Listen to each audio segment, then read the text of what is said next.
प्यारे बच्चों, कैसे हैं आप सब। आज मैं आपके लिए लेकर आई हूँ एक नई कहानी। कहानी का शीर्षक है दोस्त। तो सुनने के लिए तैयार है ना आप सब कहानी।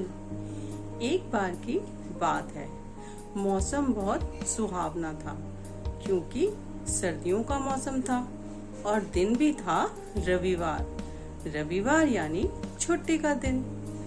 तो इस कहानी में एक छोटा सा बच्चा है, बिल्कुल आप ही की तरह। तो रविवार वाले दिन जो जय था वो बहुत खुश था क्योंकि आज उसे स्कूल नहीं जाना था। किसी ने भी उसे सुबह जल्दी नहीं उठाया था, ना ही उसे कोई भाग दौड़ थी।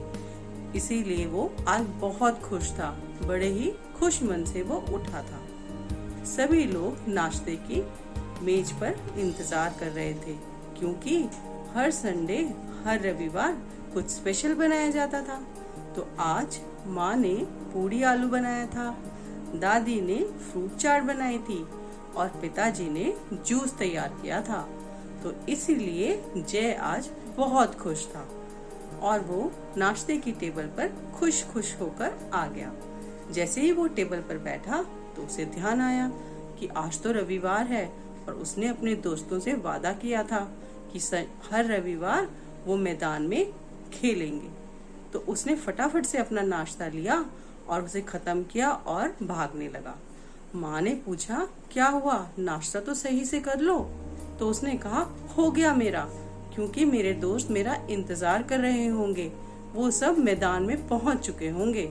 ये कहकर वो दरवाजे से बाहर आया और उसने अपने दोस्त आरिफ को आवाज दी।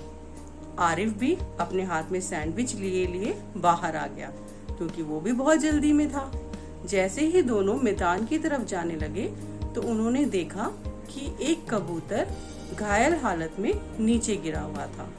उन दोनों ने उसकी तरफ देखा, बहुत खून भी निकल रहा था और उसका घाव काफी बड़ा था, जिसकी वजह से वो कबूतर उड़ नहीं पा रहा था। उन दोनों को उस पर बहुत दया आ गई और उन्होंने अपना खेल में जाने के बाद छोड़ दी और वो दोनों उसकी देखभाल करने लगे। आरिफ के घर में तो कोई था नहीं, उसके माता पिता बाजार गए थे। इसीलिए जय दौड़कर अपने घर तक गया और अपने माता पिता को बुला लाया। माता पिता के साथ उसकी अम्मा यानी उसकी दादी जी भी आ गई। तब तक आरिफ कबूतर के पास ही बैठा था और उसकी देखभाल कर रहा था। जैसे ही उन्होंने सबने उस कबूतर को देखा तो उन्होंने कहा, इसे तो डॉक्टर के पास ही ले जाना पड़ेगा। तो अम्मा ने कहा कि डॉक्टर को बुलाने से अच्छा है कि इसे पक्षियों के अस्पताल लिया जाए, क्योंकि जो जानवर होते हैं, पक्षी होते हैं, इनके लिए अलग अस्पताल होता है और वहीं पर उनका उपचार हो सकता है। ये बात सभी को अच्छी लगी और अम्मा की बात सुनकर सभी उसे पक्षियों के हॉस्पिटल में ले गए। वहाँ उसका उपचार हुआ। उपचार के बाद आरिफ और जय उसे अपने घर ले आए और कुछ दिन तक उस कबूतर की बहुत देखभाल की। उसे रोज दाना दिया, रोज पानी दिया और जो भी उन्हें जेब खर्च मिलता था वो भी उन्होंने उसी पर खर्च कर दिया। अब जो कबूतर था वो उनका दोस्त बन चुका था क्योंकि उन्होंने कबूतर की बहुत देखभाल की थी, वो भी बहुत प्यार से।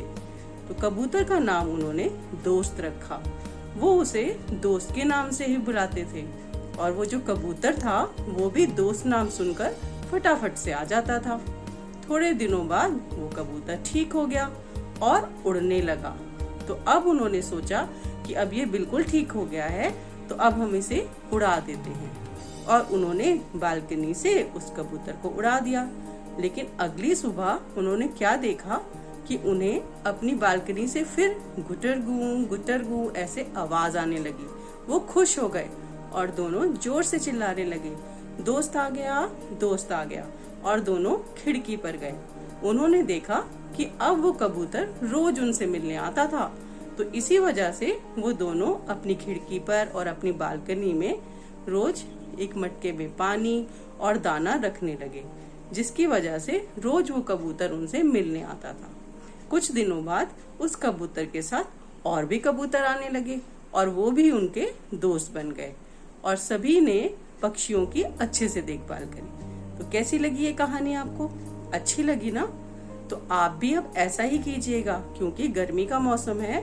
तो आप भी अपनी छत पर, पेड़ के नीचे, छाया वाली जगह में पानी और दाना पक्षियों के लिए रखिए, जिससे कि जब भी उन्हें प्यास लगे या भूख लगे तो वो आपकी छत पर या पेड़ के नीचे आकर भोजन ले सके और पानी पी सके।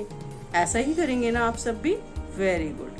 तो अब ये कहानी भी आप अपने दोस्तों को सुनाइएगा और आप भी अपना एक दोस्त बनाइएगा। Bye bye everyone.